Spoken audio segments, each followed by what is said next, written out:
భద్రత కోసం ఇమిగ్రేషన్ చట్టాలను కఠినంగా అమలు చేయడం అత్యవసరమని ఢిల్లీలోని యుఎస్ దౌత్య కార్యాలయ ప్రతినిధి స్పష్టం చేశారు.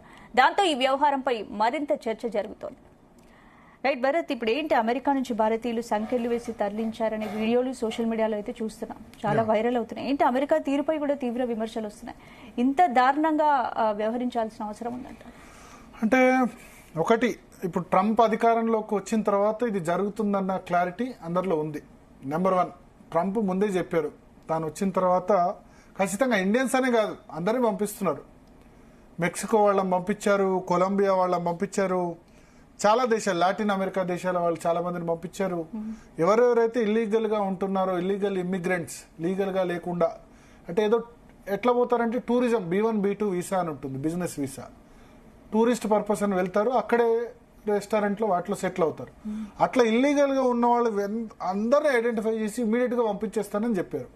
చెప్పిన మాట ప్రకారం ఆయన చేస్తున్నారు. అయితే ఇప్పుడు వచ్చింది ఎంతమంది? కేవలం 205 మందే. నిజానికి 20,000 మంది భారతీయులు, దాదాపు 18,000 మంది ఇల్లీగల్ గా ఉంటున్నట్టు ట్రంప్ అడ్మినిస్ట్రేషన్ గుర్తించింది.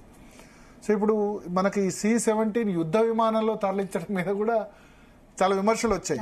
ఇప్పుడు ఆపోజిషన్ అనేది ఏంటంటే, సంఖ్యలు వేయడం ఏంటి, వాళ్ళు ఏదో నేరం చేసినట్టుగా, దారుణం చేసినట్టుగా, తీవ్ర నేరాలు, ఉగ్రవాదుల తరహాలో సంఖ్యలు వేసి పంపించడం ఏంటి అని చెప్పి ఆపోజిషన్ విమర్శిస్తుంది. రెండో ఆర్గ్యుమెంట్ ఏంటంటే, మనం ఆ యుద్ధ విమానం వస్తే మనం ఎందుకు వాళ్ళని మనం తిరిగి తీసుకోవడం? కొలంబియా అనే కంట్రీ, లాటిన్ అమెరికన్ కంట్రీ, వాళ్ళకి ట్రంప్ డిపోర్ట్ చేస్తే వాళ్ళు యాక్సెప్ట్ చేయలేదు, మాకు సంబంధం లేదు, మేము ఇక్కడ ల్యాండ్ కానివ్వమని చెప్పేశారు. సో అట్లా భారతదేశం ఎందుకు చెప్పలేకపోతుంది అన్నదే ఆపోజిషన్ ఆర్గ్యుమెంట్.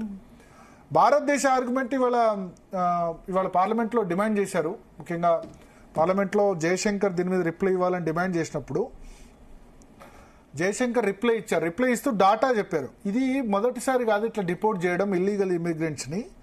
దీని అనవసరంగా పెద్ద ఇష్యూ చేస్తున్నారు. 2009 నుంచి జరుగుతూనే ఉంది. మన్మోహన్ సింగ్ ప్రధానమంత్రి ఉన్నప్పుడు 2009లో 734 మందిని, 2010లో 799, 2011లో 597, 12లో 530 ఇట్లా డాటా ఇచ్చారు. హైయెస్ట్ 2020లో 1889, 2019లో 2042. ఈ సంవత్సరం కేవలం 104 మందిని మాత్రమే డిపోర్ట్ చేశారు. ఇట్లా డిపోర్ట్ చేయడం అనేది కామన్ థింగ్ అని ఆయన చెప్తూ వస్తున్నారు.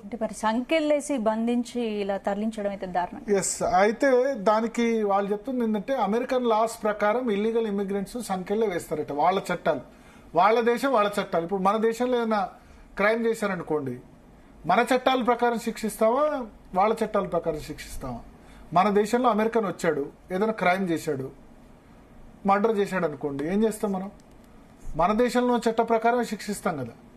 సో సేమ్ ఇప్పుడు అమెరికా ఆర్గ్యుమెంట్ కూడా అంతే. మా దేశంలో ఇల్లీగల్ గా ఉంటున్న ఇమిగ్రెంట్స్ మేము సంఖ్యలో వేస్తాం అని వాళ్ళు చెప్తున్నారు. సో జయశంకర్ కూడా అదే వివరణ ఇచ్చారు.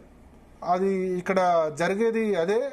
డిపోర్టేషన్ విషయంలో మా అక్కడి చట్టాల ప్రకారం వాళ్ళు సంఖ్యలు వేస్తారు కాబట్టి దానిలో ఆ విషయంలో మనం ఏం చేస్తాం? ట్రంప్ చెప్పినట్టు అమెరికా వలసదారులపైన కాన్సన్ట్రేట్ చేస్తే అమెరికా ఆర్థిక వ్యవస్థ తీవ్రంగా దెబ్బతింటుందని కూడా నిపుణులు చెప్తున్నారు. ఎందుకంటే ప్రపంచంలో అత్యధికంగా వలసదారులు అమెరికాలోనే ఉన్నారు కదా. బట్ మనం ఆర్థికవేత్తలు వాళ్ళ వీళ్ళు చెప్తే ట్రంప్ వినడు. మనకు తెలుసు ట్రంప్ తెంపరితనం ఏ విధంగా ఉంటుందో ఎంతో తెలుసు. అందుకే ఆయన ట్రంప్ అయ్యాడు. అందుకే అమెరికన్స్ ఆయనకు మళ్ళీ అమెరికన్ ఫస్ట్, లోకల్స్ ఫస్ట్ అని చెప్పారు. సో ఆ నినాదం తీసుకుని ఆయన ముందుకు వెళ్తున్నారు కాబట్టి ఈ విధంగా జరుగుతుంది. మనతో మాట్లాడేందుకు ప్రస్తుతం